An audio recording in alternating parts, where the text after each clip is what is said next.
하나님께서 여러분에게 복 주시며 올 한 해 동안 함께 동행하실 줄을 믿습니다.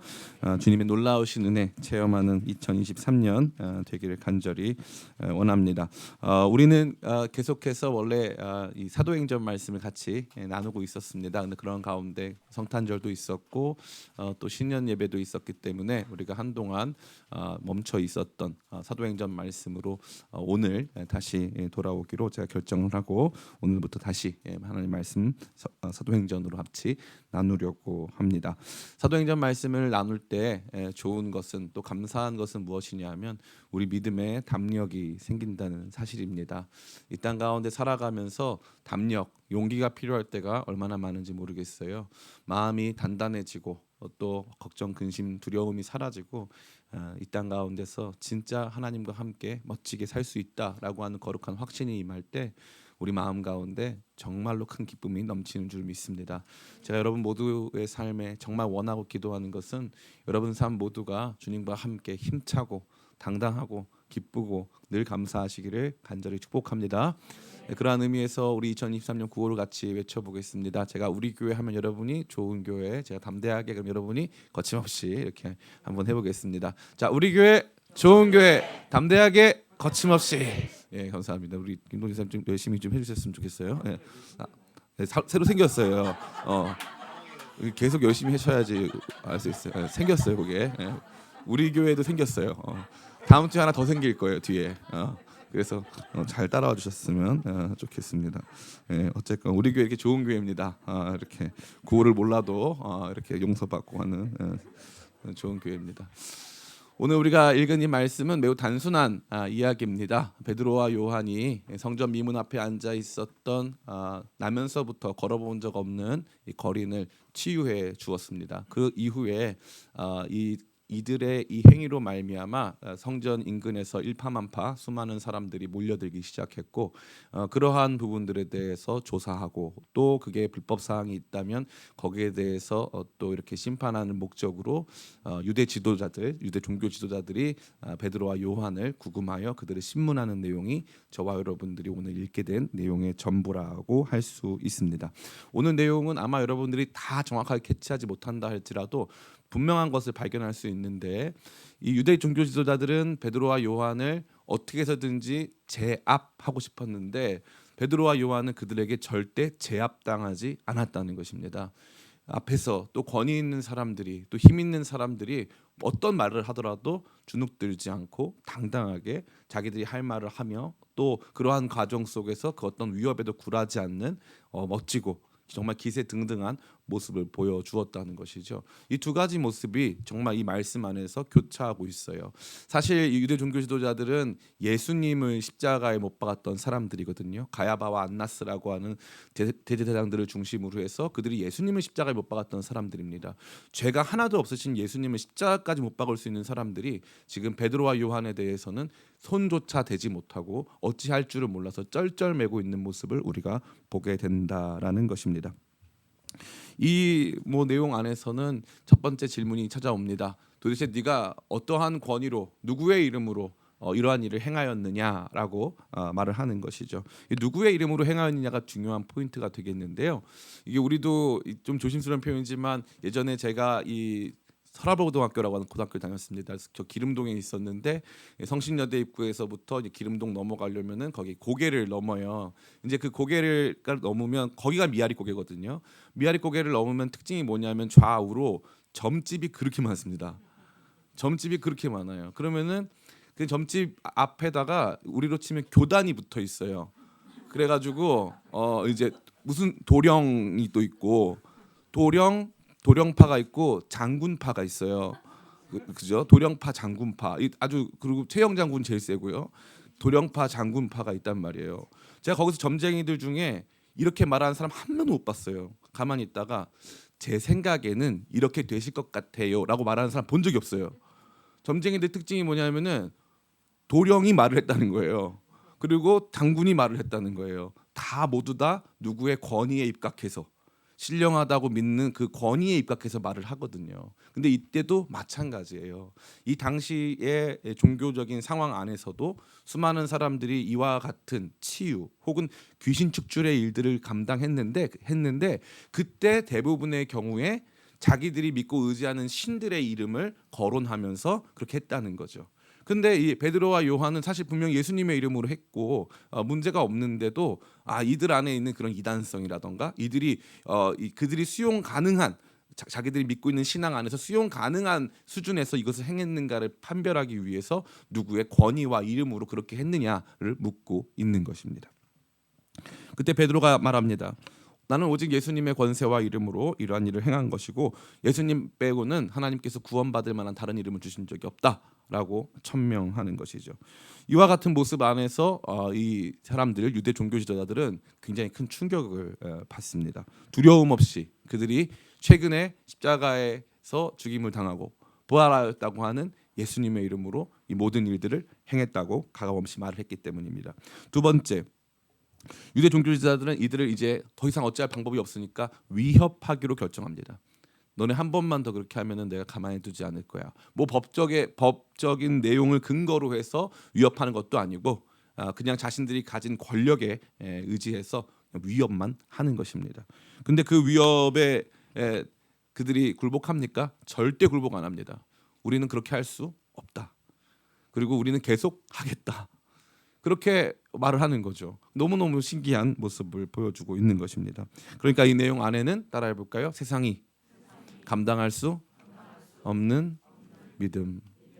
세상이 감당할 수 없는 믿음. 아무리 권력자들이라 할지라도 아무리 이 지위가 높은 사람들이라고 할지라도 비록 내 처지가 비록 갈릴리 출신 어부라 할지라도 내 모습이라던가 그 사람의 모습과 상관없이 정말 굴복하지 않는 믿음의 모습을 보여주고 있는 내용이 오늘 본문 속에 등장하고 있는 것입니다.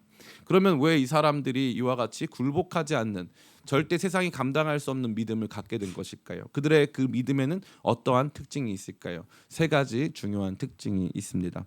첫 번째, 그들 안에 있는 분명한 특징은 무엇이냐면 따라해 볼까요? 오직 예수. 오직 예수의 분명한 확신과 믿음이 있었다라는 것입니다. 오늘 본문 말씀 같이 한번 읽어볼까요? 10절부터 9절부터 우리 12절까지 말씀 같이 한번 읽어보겠습니다. 시작. 만일 병자에게 행한 착한 일에 대하여 이 사람이 어떻게 구원을 받았냐고 너희와 모든 이스라엘 백성들은 알라. 나사렛 예수 그리스도의 이름으로 이 사람이 건강하게 되어 너희 앞에 섰느니라. 이 예수는 너희 건축자들의 버린 돌로서 집 모퉁이의 머릿돌이 되었느니라. 다른 이로서는 구원받을 수 없나니 천하 사람 중에 구원을 받을 만한 다른 이름을 우리에게 주신 일이 없음이라 하였더라. 아멘. 얼마나 놀랍습니까? 지금 베드로와 요한은 예수님의 이름을 자랑하고 증거하고 선포하고 있는 것입니다. 그들에게 있어서는 단순히 이번 한 번의 이 일, 다시 말해 이 나면서부터 안진뱅이가 되어서 성전 미문 앞에서 구걸하고 있던 이 사람의 회복과 관련돼서 예수님이 한 번 역사하신 것이 아니라 천하 만민 중에 오직 예수님의 이름만 구원의 이름으로 주어졌다라고 하는 분명한 확신을 가지고 있는 것입니다. 예수님의 이름, 다시 말해 오직 예수를 붙잡고 있는 사람들만이 볼 수 있는 중대한 특징이 되는 것이죠. 만약에 여러분들이 예수님의 이름으로도 구원받을 수 있고 다른 종교나 다른 신의 이름으로도 구원받을 수 있다면 여러분의 믿음은 강해질까요? 약해질까요? 약해집니다. 최근에 예전에는 미국에서 언제나 이제 이 국회라던가 중요한 회의를 개최하게 되면 국가 회의를 개최하게 되면 미국은 그 전통이 있어요. 기도하고 시작합니다. 기도하고 시작하고 또 대통령 취임식 때도 기도하고 시작해야 하는 것이죠. 그런데 이 기도를 할 때 예수님의 이름으로 기도를 못 한다는 거예요. 예수님의 이름으로 기도하면 안 된다는 거예요. 왜냐하면은 거기에 다른 종교의 사람들도 있으니까 처음에 그 복음적 기초, 청교도인들이 와서 세운 나라가 미국인데 그 미국은 그래서 우리는 신앙의 자유를 찾기 위해서 미국에 와서 거기서 그 나라를 세워서 그 전통을 200년 넘게 유지하고 있었는데 최근 10여 년 사이에 예수 그리스도의 이름으로 기도합니다라고 하는 단어를 쓸 수 없게 만들었다는 거죠. 근데 우리 교단의 또 교수님이셨고 지금은 워싱턴 중앙장로교회 담임 목사님이신데 이제 류응렬 목사님이 버지니아주 이제 이 의회 처음에 개원을 하는데 버지니아주 의회에 가서 기도를 하는데 이 목사님이 처음으로 예수님의 이름으로 기도했습니다. 아멘을 외쳤다는 거예요. 그러니까 사람들이 어떻게 반응했냐면은 끝나고 나니까 많은 이 의원들이 와가지고 목사님 너무 고맙다고, 너무 고맙다고. 그리고 메일이 오기 시작하는데 수많은 사람들이 예수님의 이름으로 기도해줘서 너무 고맙다는 거예요. 오늘날 우리가 스스로 자평하기를 우리가 지성적인 측면에서 이제 과거 그 어느 때보다 더 높은 지적인 수준을 구가하고 있고 우리 인류는 더 나은 문명을 만들고 있다고 생각하지만 그것은 전혀 착각입니다. 2000년 전이나 지금이나 인간은 다를 바가 없습니다. 그때나 지금이나 하나님의 뜻과 계획은 변하지 않았습니다. 하나님은 여전히 예수님의 이름으로 구원을 베푸십니다. 예수님만이 오직 구원 얻을 유일한 이름입니다. 전 여러분들이 이것을 분명히 믿고 따르기를 간절히 소원합니다. 미국에서 또 유럽에서 많은 교단들 안에서 이 동성애 이 동성혼을 인정하고 또 동성애자 교역자들을 목사로 안수하는 일들이 벌어지고 있습니다. 그 일의 배후에 존재하는 것은 무엇이냐면 바로 다원주의입니다. 종교 다원주의. 우리가 예수님 믿지만 우리만 구원받는 건 아니야. 우리만 이렇게 하나님의 뜻 가운데 바르게 서 있는 건 아니야라는 생각이죠. 그런 교회들의 특징이 뭔지 아세요? 절대 부흥이 없다는 거예요. 절대 부흥이 없고 절대 능력이 없어요. 예수님의 이름으로 나아가는 교회에만 하나님의 능력이 함께하는 줄을 믿습니다. 오직 예수님의 이름으로 나아갈 때 하나님께서 저와 여러분들의 삶에 이와 같은 담력과 승리를 주시는 것입니다. 저는 여러분들이 흔들리지 않고 여러분이 나이가 많아져서 이제 시간이 많이 지나서 나이가 많아져더라도 여러분 안에 분명히 기억해야 될 것은 다른 건 다 잊어버려도 오직 예수님의 이름을 붙잡으시길 축복합니다. 베드로와 요한이 담대할 수 있었던 것은 지금 여기에서 예수님을 십자가에 못 박았던 장본인들이 있다는 거예요. 그게 바로 가야바와 안나스입니다. 가야바와 안나스를 중심으로 해서 종교 지도자들이 이 유대인들을 뒤에서 조장해가지고 예수님을 십자가에 못 박았습니다. 그런데 놀랍게 그 예수님께서는 십자가에 못 박으셨지만 부활하셨기 때문에 부활하신 예수님이 우리와 함께 하신다라고 하는 감격 속에서 니들이 나를 십자가에 못 박아도 나는 주님과 함께 영원히 산다라고 하는 마음에 강력한 확신이 있는 거예요. 누구도 막을 수가 없는 것입니다. 이 오직 예수에 대한 확신이 저와 여러분들의 삶과 신앙을 건강하게 하고요. 그 거룩한 표준이 저와 여러분들을 날마다 우리가 어디쯤 서 있는가를 보게 하는 이정표가 되는 것입니다. 기쁨의 교회가 어디에 서 있는가, 앞으로 어디에 나갈 것인가, 우리가 뭐 하는 사람들인가, 우리가 오직 예수를 붙들고 있는 것인가, 이게 매우 중요한 것입니다. 날마다 우리 신앙 속에서 이 오직 예수라고 하는 가치가 흔들릴 때가 너무나도 많아요. 언제냐? 바로 사단 마귀가 우리의 삶에 고난과 어려움을 주기 시작할 때, 우리의 삶의 정황 속에서 관계적인 뒤틀림이 일어나기 시작하고 실존적으로 또 심리적으로 마음의 위축이 일어나기 시작할 때 예수님의 이름만으로는 안 되는 것 같다. 이게 예수님 말고 하나님이 좋다. 이런 사람들 많이 있어요. 예수님은 어렵거든요. 예수님은 단순히 구원자시기 때문에 구원자이신 예수님이 오늘 내 삶에 일어나는 복잡하고 뭔가 불편한 여러 가지 일들을 어떻게 해결해 주실 수 있을까? 그 예수님 안에 거한다는 것이 도대체 무엇이냐라고 하는 질문이 우리 가운데 찾아올 수 있어요. 이것이 일반적인 종교적 번성의 한계입니다. 그러나 여러분 두려워하지 마시기 바랍니다. 우리가 믿는 하나님은 예수님을 통하여 다스리시고 통치하십니다. 예수님의 이름으로 기도를 들으시고 예수님의 이름으로 능력을 보이십니다. 그렇기 때문에 예수님의 이름이 없는 그냥 예수님을 배제한 하나님의 통치, 예수님을 배제한 하나님의 능력과 구원의 역사는 존재하지 않는다는 거예요. 제가 지난 이 안식월 기간에 이 이탈리아를 방문하면서 느낀 게 뭐냐면 이탈리아에 있는 대부분의 이 성당 안에 그림이 있지 않습니까? 그림이나 여러 조각들이 있는데 예수님보다 더 많은 등장인물이 이제 마리아, 산타 마리아죠. 거룩한 마리아. 그리고 또 다른 각 도시마다의 성인들이 예수님보다 더 중요한 사람들로 간주되고 있어요. 더 중요한 사람들로. 그 왜 그랬을까요?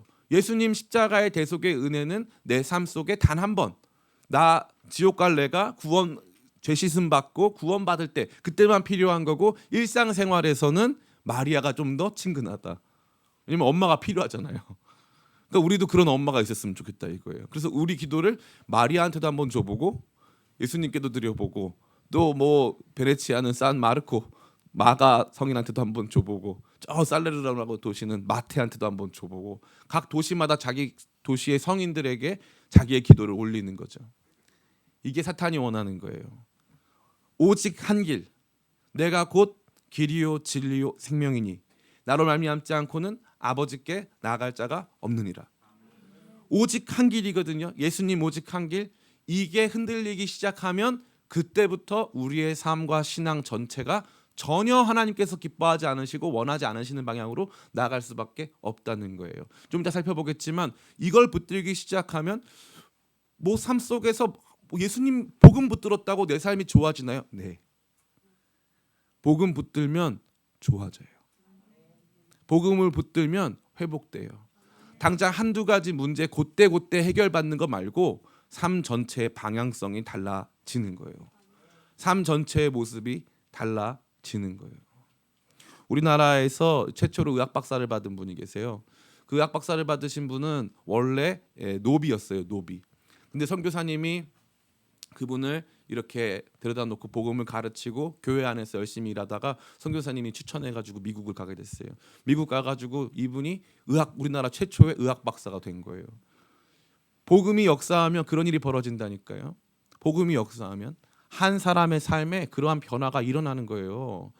이거는 너무너무 놀라운 근원적인 변화이기 때문에 우리가 잘 알지 못하지만 가장 중요한 변화입니다.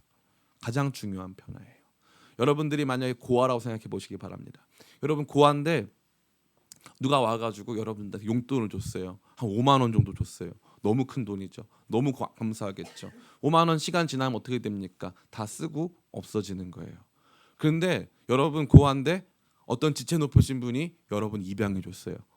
그런데 내가 부족하고 내가 늘 이렇게 뭔가 실수하지만 나를 다 품어주시고, 나를 끝까지 아들이라고 불러주시고, 나를 딸이라고 불러주시고, 계속 나와 함께 해주시고, 자기 이름으로 내 이름 삼아주시고, 나한테 늘 용기 주셨어요. 뭐가 달라진 거죠? 존재가 달라진 거예요. 예수 그리스도 안에서만 존재가 달라질 수 있는 거예요. 하나님께서 오직 그 방법으로, 오직 예수님의 이름만으로 우리를 구원하시기로 작정한 거예요. 두렵고 떨릴 수 있어요. 어려울 수 있어요. 이 이름 의지하는 것이 여러분에겐 때로는 손해처럼 보일 수 있고, 이 이름 의지하는 것이 다른 사람들이 하나님 믿는, 대충 하나님께 나아가서 헌금 좀 드리고 봉사활동 좀 하고 하나님께 나아가서 대충 기도 올려드리면서 얻게 되는 유익보다 내가 복음으로 말미암아 당하는 어려움과 그것으로 말미암아 온전한 이 기쁨을 누리지 못한다는 생각이 있을 수 있어요. 그런데 전혀 그렇지 않습니다. 거기에 참 기쁨이 있는 거예요. 복음 안에 참 기쁨이 있습니다. 그러니까 여러분 오직 예수, 이 가치를 분명히 붙잡는 우리 모든 성도님들, 우리 기쁨의 교회 되기를 소원합니다. 아멘.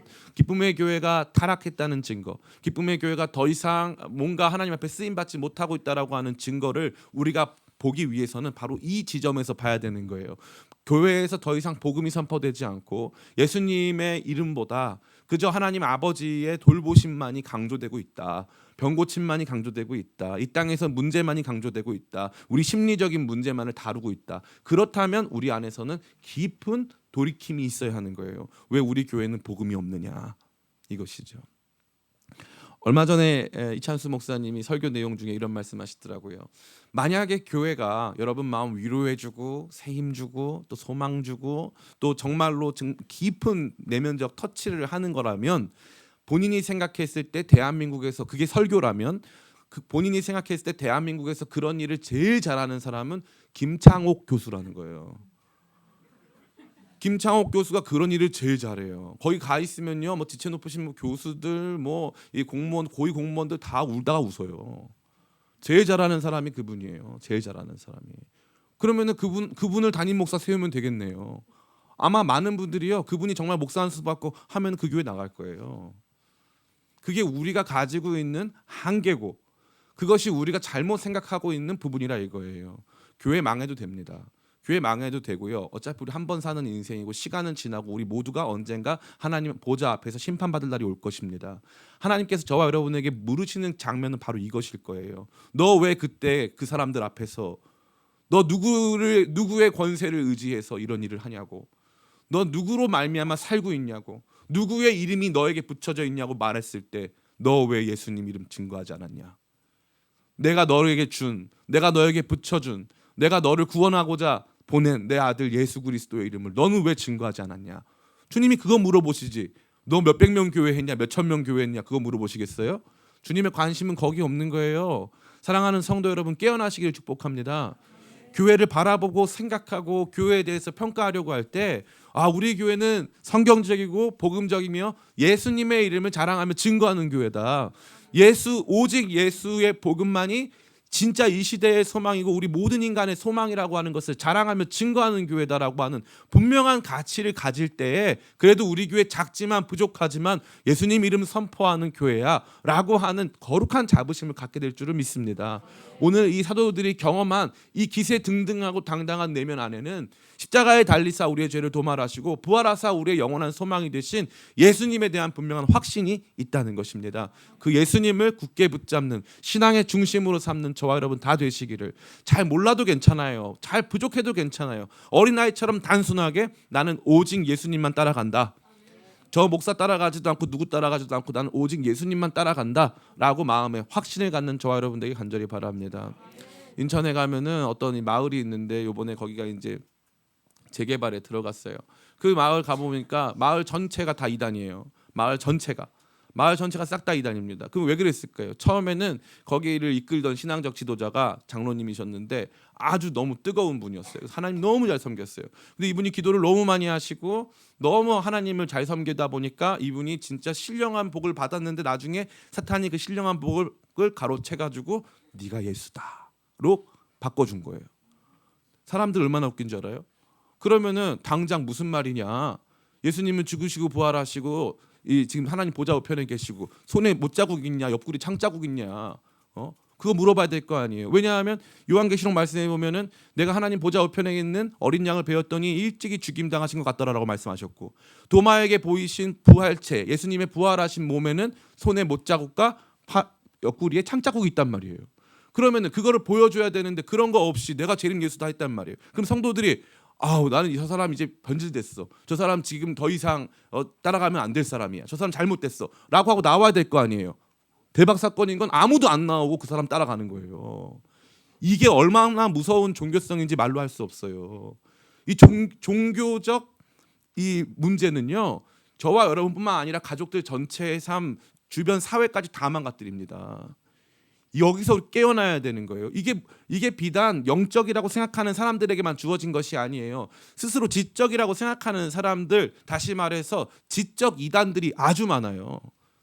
똑똑해 보이고 말 근사하게 하는 사람들, 하나님에 대해서 막 문학 작품처럼 막 말한 다음에 성경은 온데간데 없이 성경 말씀은 한 구절도 없어요. 근데 대충 하나님에 대해서 말하면 사람들이 오, 훌륭하시다.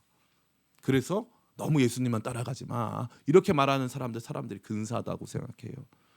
전혀 사실이 아닙니다. 지난 기독교 2000년의 역사는 오직 예수의 역사예요.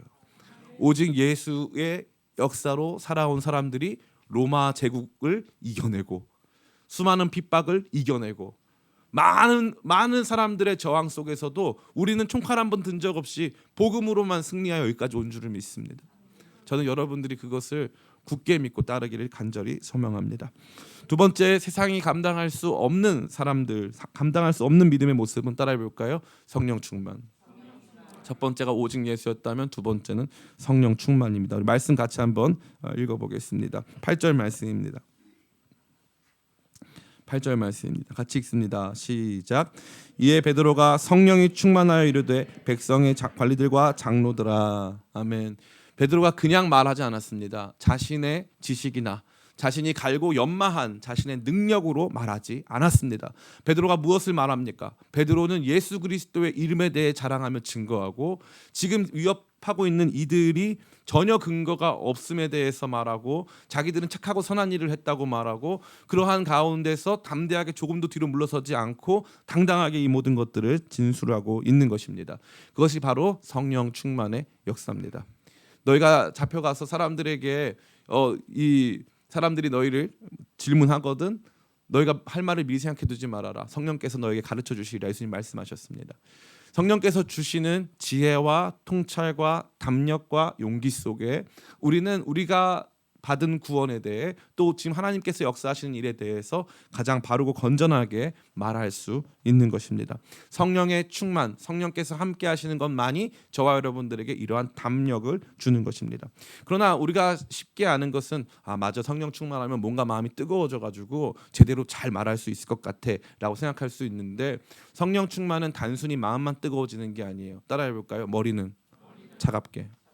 성령이 충만해지면은 머리가 차가워져요. 머리가 차가워진다는 게 뭐냐면은 생각이 분명해진다는 거예요. 생각이 분명해져요. 모든 판단이 정확해지고 생각이 분명해지고 감정에 따라 움직이지 않습니다. 확실한 마음의 담력을 확 얻게 되는 거죠. 제가 그냥 드리는 말씀이 아니에요. 13절 말씀 같이 한번 읽어볼까요? 13절 같이 읽습니다. 시작. 그들이 베드로와 요한이 담대하게 말함을 보고 그들을 본래 학문 없는 범인으로 알았다가 이상히 여기며 또 전에 예수와 함께 있던 줄도 알고. 아멘. 여기 보면 본래 학문 없는 범인, 이 범자는 무릎 범자 그래가지고 이제 평범한 사람, 평범할 때 쓰는 단어죠. 그래서 학문 없는 범인, 말이 그래서 학문 없는 범인이지 사실 마음속으로는 무식한 사람들이라고 생각했을 거예요. 무식한 사람들, 공부 안 하는 사람들, 학위 없는 사람들, 내세울 거 없는 사람들, 들어줄 필요 없는 말들을 하는 사람들쯤으로 간주했을 것입니다. 그러나 성령께서 임하시니까 지금 베드로가 증언하고 있는 이 내용이 이 당시에 유대인들을 이끌고 가던 유대 종교 지도자들, 정말 탁월하게 공부 많이 했고 그들 사이에서 엘리트 중에 엘리트라고 할 수 있는 서기관 등을 비롯한 수많은 사람들이 베드로와 요한의 말을 쉽게 간과하여 넘어갈 수 없었다는 것입니다. 왜 그럴까요? 성령께서 충만히 역사하시니까 그들의 말이 분명해지고 그들의 말에 혼동이 없고 그들은 정확한 논리 속에서 분명한 지식 속에서 이 모든 말들을 하게 됐다는 거예요. 성령 충만의 역사는 저와 여러분에게 그것을 주는 것입니다.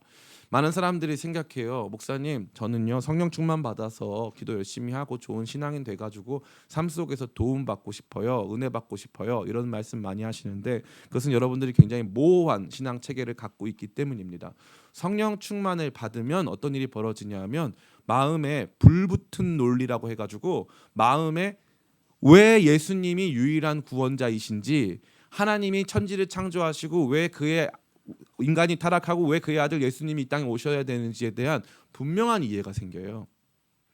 이게 그럼 많은 사람들이 생각해요. 이 이해가 생기고 이게 분명해지면은 내가 좋은 게 아니라 사람들한테 이걸 내가 전할 수 있으니까 하나님이 좋으신 거죠. 아니에요. 이걸 깨달으면 제일 좋은 사람은 나예요. 이걸 깨닫고 나면 제일 기쁜 사람은 나 자신이라고요. 성령 충만이 주는 기쁨은 바로 거기에 있는 거예요. 하나님 말씀 깨닫고 내가 이 땅에 왜 살아가는지, 예수님 이 땅에 왜 오셨는지 이 모든 것들이 알게 되니까 삶이 분명해지는 거예요. 그러니까 제일 좋은 사람은 나 자신이란 말이에요. 근데 수많은 사람들이 오해하는 거예요. 성령 충만, 내가 하나님이 원하시는 삶대로 살아야 되는데 성령 충만하지 못해가지고 그렇게 못 살고 있으니 내가 좀 뭔가 숙제를 못한 기분이다. 늘 신앙생활이 숙제를 못한 기분으로 끝나는 거예요. 더 착하게 살아야 되는데, 더 기도 많이 해야 되는데, 더 예배 많이 드려야 되는데, 더 헌신 많이 해야 되는데 뭐 숙제 못한 것처럼. 그러니까 목사님은 숙제 검사하는 담임 선생님인 거예요. 늘 거기가 그냥 수준이 끝이에요. 더 고급한 신앙적 대화를 나눌 수가 없는 거예요. 그 제가 옛날에 우리 이제 고등학교 다닐 때 보면은 사회문화 선생님이 있는데 이제 그 질문을 던지거든요. 그 숙제가 질문이에요. 그래가지고 이 한 분단씩 한 줄씩 일어나 세워가지고 세워놓고 막 질문을 던져서 못 맞추면 다 맞는 거예요. 그 줄이 다 맞는 거예요. 이걸 맨날 하니까 그 다음부터 저에게 공부라는 건 그거 매 안 맞기 위한 공부인 거예요. 제가 얼마나 무서운 사람이냐면 한문 공부를 열심히 안 했는데 한문 선생님이 너무 무서웠거든요. 너무 무서운데 이분이 이 반이 저희 반이 떠들었어요. 이 반이 1등 전체 15반 중에 1등 못하면 전원 다 본인한테 10대씩 맞는다는 거예요. 체력이 대단하신 분인데 저희가 아이스하키부가 있어가지고 아이스하키채로 10대씩 맞는다는 거예요. 근데 정말 그거 버틸 사람이 아무도 없어요. 그래서 우리 반의 영광은 뒤로 하고 나는 절대 맞으면 안 된다. 그래서 우리 반이 1등을 하든지 아니면은 본인이 100점을 맞든지. 그래가지고 이제 시험을 봤거든요. 전교생 중에 100점 맞은 사람 저밖에 없어요. 안 맞겠다고. 신앙생활을 다 그거예요. 제가 아마 여러분한테 오늘 막 말씀 암송해라 그러면요, 막 정말 욕하면서 진짜 왜 이런 교회 다녀야 되는지 모른다고 하면서 다 암송할 거예요. 창피 안 당하고, 예? 근사하게 그래도 좀 자기 보여주려고. 언제까지 우리 그렇게 신앙생활 할 겁니까? 성령 충만해가지고 말씀 읽으면 깨달아지고 사람들 붙잡아 놓고 하나님도 얼마나 사랑하시는 줄 알아? 하면서 말씀 증거하고. 제가 지금도 기억이 나요. 예전에 이제 누가 저를 찾아오면은 같이 앉아가지고 A4 용지 놓고 하나님이 너를 얼마나 사랑하시는가 이거 같이 써가지고 하나씩 말씀을 나누고 그렇게 해가지고 죽은 영혼들 살아나고 회복되고. 그때 그 사람이 은혜 받는 게 아니라 내가 은혜를 받는 거예요. 나 같은 작은 사람 성령 부어 주셔가지고 왜 하나님 사랑 알게 하시고 왜 그 자랑하며 증거하게 하시는지 얼마나 당당한지 몰라요. 가난해도 당당한 거예요. 저희가 이제 정릉에 살았는데 그때 저희 집주인분이 한 교수님이라고 유명한 분이에요. 우리 고려대학교 교수님이셨는데 이 한 교수님 정릉에 세입자들이 많은데 그 중에 이제 이 한 교수님네 집이 세입자가 30가구예요. 30가구. 작은 아파트 한 동이죠. 30가구 세입자가 저희가 그 중에 하나예요. 그러면 이제 저희가 뭐 계약하러 가고 뭐 인사드리러 가고 뭐 이러면은 맨날 저 앉혀놓고서는 부자 돼야 된다고 맨날 그러고 그래요. 그러면 제가 그때 대학교도 못 들어갔는데 그러면은 그 고려대 교수님 앉혀놓고서 제가 뭐라고 그러냐면 이제 교수님이 아주 진짜 뭘로 유명하냐면은 풍수지리, 그 다음에 장명 이걸로 진짜 유명해요. 예, 관상 진짜. 그리고 풍수지리는 동네에 가면은 갑자기 난데없이 본인 주거지가 있는데 거기 세입자들 다 모여 살거든요. 그럼 거기 앞에 제주도에서 갖고 온 어마어마하게 큰 현무암이 있어요. 이 현무암을 놔야 이제 화기를 막아서 불이 안 난다고 갖고 오는 거예요. 보통 사람 아니에요.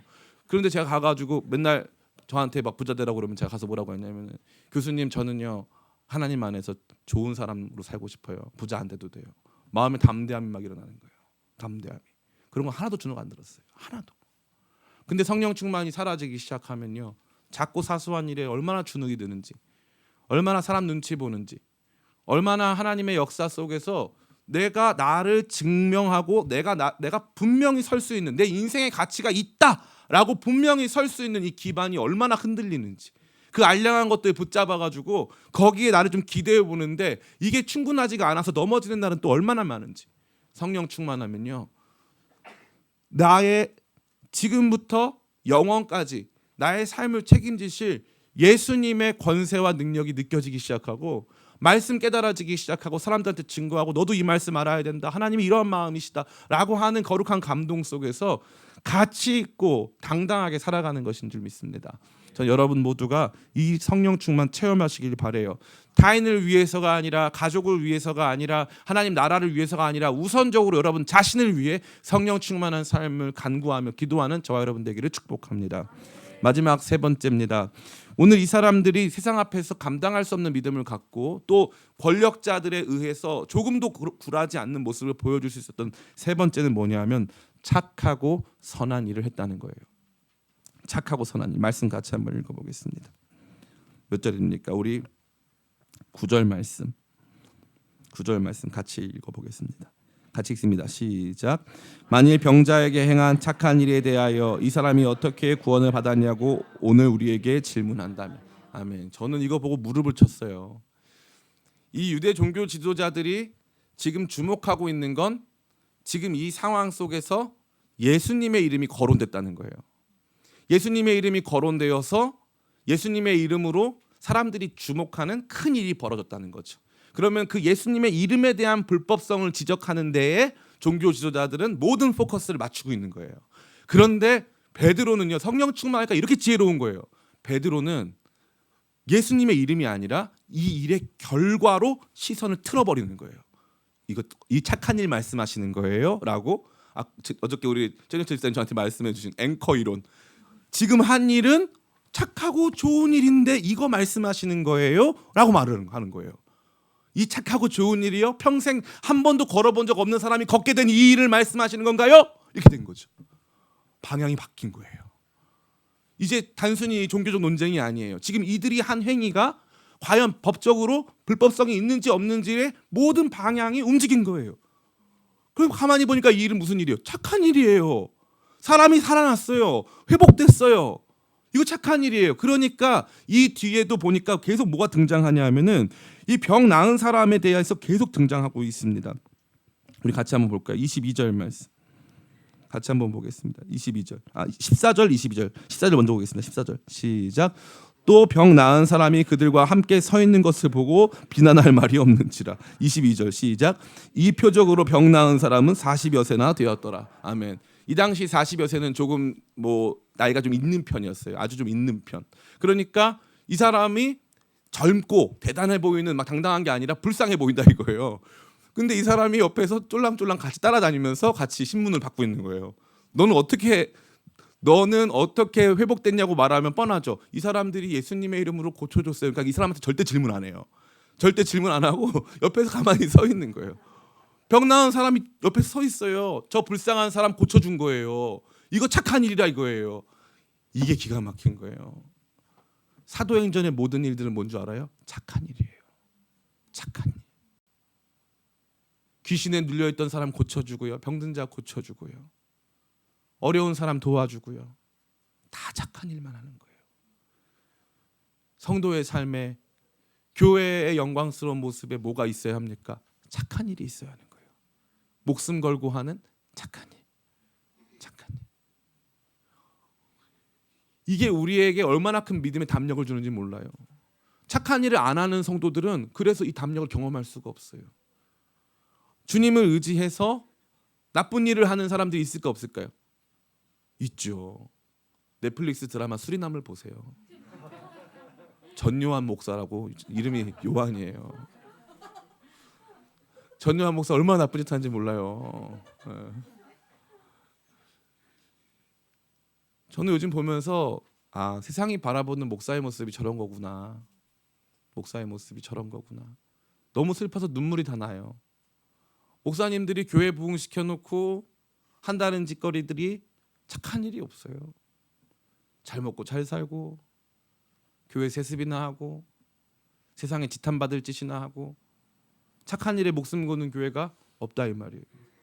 선한 일, 사람들의 눈물을 닦아주고 백성의 눈물을 닦아주고 병든 자 돌보고 가난한 자 먹이고 이렇게 세우는 그 일들이 너무 부족하다 이 말이에요.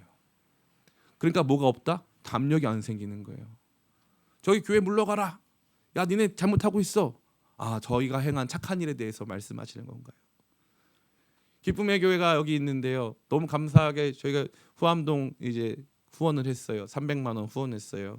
일산 세자매 가정에는 360만 원 후원했어요. 이번 또 단기팀 나갈 때 240만 원 또 후원할 거예요. 그래서 올해는 900만 원 후원했어요. 작년에는 2천만 원 가까이 했고 올해는 현금으로만 900만 원 넘게 했다는 거죠. 앞으로 더 많이 할 것 같아요. 그런데 저는 그게 기쁨의 교회가 당당할 수 있는 근거라고 생각해요. 교회의 교회다움은 바로 이 착한 일에 놓여져 있는 거예요. 왜 그렇습니까?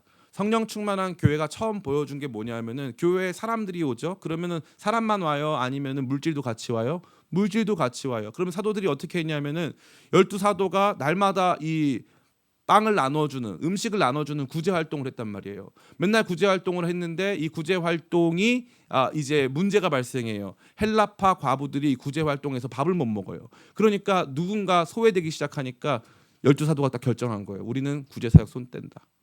구제 사역은 계속한다. 누구에 의해서? 새롭게 세워지는 헬라파 7명에 의해서 구제 사역은 계속하자. 우리는 오로지 기도하는 일과 말씀 전하는 일에 우리가 그거에 전무하리라. 그거 하겠다 이거예요. 그리고 나서 교회가 계속 구제를 해요. 가난한 사람 돌보고 먹여요. 거기에 교회의 영광이 있는 거예요.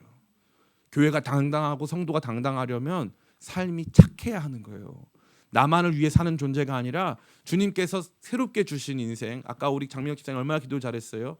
새술은 부어주셨는데 우리 인생의 가죽 부대가 옛 부대가 돼가지고 주님께서 부어주시는 축복을 받을 수가 없어요. 주님과 함께 팽창할 수가 없는, 다 말라 비틀어져 버린 가죽 부대다. 그래서 축복을 받는데 축복을 줄 수 없는 사람이다. 그런 사람들이 가장 비참한 사람입니다. 가장 비참한 거예요. 믿음의 담력이 없어요. 얼마나 안타까운지 말로 할 수 없는 것입니다. 사랑하는 성도 여러분, 오직 예수, 성령 충만, 그리고 착하고 선한 일을 행할 때 하나님께서 우리에게 세상이 감당할 수 없는 믿음을 주시는 것입니다. 당당하고 확실한 삶, 내 삶 전체에 대한 하나님의 긍정을 경험하게 되는 거예요. 오직 예수 안에서, 성령 충만 안에서 그 주님께서 내게 원하시는 착하고 거룩하고 선한 삶, 누군가를 위해 도와주고, 누군가의 눈물을 닦아주고, 누군가를 품어주고, 누가 오리를 가자 하면 십리를 가고, 누가 겉옷을 벗어달라고 하면 속옷까지 벗어주고, 그에게 모든 것을 내어 맡기는 것 같은 바보 같은 삶이지만 착한 삶을 사는 사람에게는 거룩한 당당함이 존재하는 것입니다. 그럼 마지막으로 오직 예수, 성령 충만, 착하고 선한 삶 살면 뭐가 좋습니까? 첫 번째, 실패처럼 보이지만 반드시 성공합니다. 실패처럼 보이지만 반드시 성공해요. 우리 말씀 한 절 같이 읽겠습니다. 4절이죠. 같이 읽겠습니다. 3절과 4절 같이 읽습니다. 시작. 그들을 잡음에 날이 이미 저물었으므로 이튿날까지 가두었으나 말씀을 들은 사람 중에 믿는 자가 많으니 남자의 수가 약 5천이나 되었더라. 아멘. 너무 놀라운 게 뭐냐면은 베드로와 요한은 구금됐어요. 깜빵에 갇혔단 말이에요. 구치소에 갇혔는데 말씀은 갇히지 않고 이 말씀으로 돌아온 사람이 5천 명이나 되는 거예요. 나는 실패했다고 생각했는데 하나님께서 성공하고 계신 거예요. 나는 어두워졌다고 생각했는데 하나님이 밝히시는 거예요. 나는 끝났다고 생각했는데 하나님이 시작하시는 거예요. 하나님의 역사가 있는 거예요. 오직 예수, 성령 충만, 착하고 선한 일을 향하여 나아가는 사람들에게 하나님의 성공, 하나님께서 승리하시는 그 모습이 나타난다는 거예요. 나는 실패할 수 있지만 하나님 반드시 승리하시는 줄 믿습니다. 나는 실패할 수 있지만 저는 여러분들 안에 이 담력이 있게 축복합니다. 제 마음에 2023년 제가 달라졌어요. 제가 여러분은 보시기에 어떨지 모르겠지만 제 마음에 담력을 얻었어요. 제 담력은 다른 거 아니에요. 저 이거 하겠다 이거예요. 오직 예수, 성령 충만, 착하고 선한 일, 이거 하는데 목숨 걸겠다 이거예요. 이 길로 나가면 기쁨의 교회, 목사님 그렇게 하니까 교회 재정 상황이 안 좋아졌잖아요. 목사님 그렇게 하니까 문제가 발생했네요. 목사님 이렇게 하니까 성도들이 힘들어해요. 저 거기 굴하지 않기로 했어요. 기쁨의 교회에 왔다가 떠난 성도 다 합치면 800명, 700명도 넘어요. 제가 제 사랑으로 저의 어떤 인격으로 붙잡을 수가 없어요. 성령이 하셔야 돼요. 제 인격으로 붙잡을 수가 없어요. 저는 모난 사람이에요. 저는 부족한 사람이에요. 제가 여러분에게 사랑을 드린다 할지라도 흉터 가득하고 상처 많은 사랑밖에 못 드려요. 저한테 사랑 기대하지 마세요. 예수님이 주실 거예요. 하나님이 여러분과 함께 하실 거예요. 하나님이 함께 하실 때 우리가 오직 예수, 성령 충만, 착하고 선한 일로 나아갈 때 하나님이 함께 하시는 거예요. 그거 가지고 나가면 되는 거예요. 그 안에서 하나님께서 우리 교회뿐만 아니라 여러분에게도 뭘 주시냐 하면 실패처럼 보였지만 성공한 삶을 주시는 거예요. 완전히 망한 것처럼 보였지만 성공하고 승리한 삶이 이상하다. 내가 한 거랑은 오직 예수, 성령 충만, 착하고 선한 일밖에 한 게 없는데 나는 그래가지고 경제적으로 안 좋아졌고 상황이 안 좋아졌음에도 불구하고 하나님 일하시는 크고 놀라운 승리를 체험하게 된다는 것입니다. 제가 얼마 전에 말씀드렸던 이종락 목사님 주사랑 공동체, 이 공동체 베이비박스를 만들어가지고 아이들을 품어주잖아요.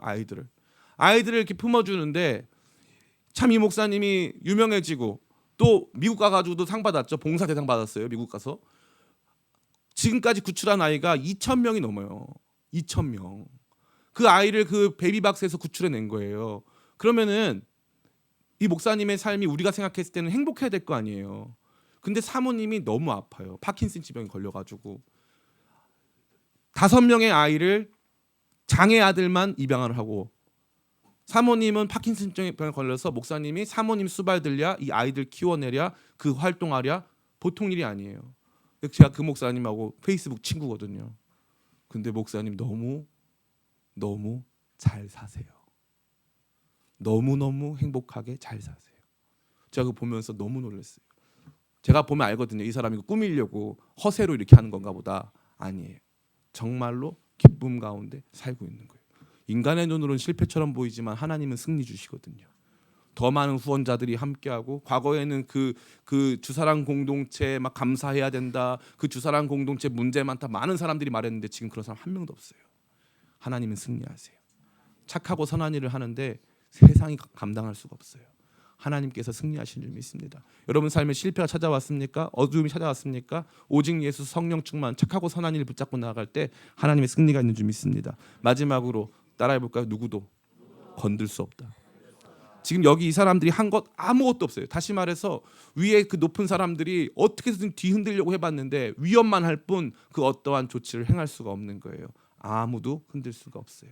여러분의 삶 주님께서 보호하시는 줄 믿습니다. 오직 예수 성령 충만 착한 일 하는 사람들 주님께서 붙잡아 주셔서 위협은 좀 있어요. 삶의 불편이 좀 찾아와요. 이틀이나 구금당했다고요. 그걸로 마음 상할 거 없어요. 살다 보면 그런 일 다 있는 거예요. 쫄지 마세요. 당당하게 일어서길 축복합니다.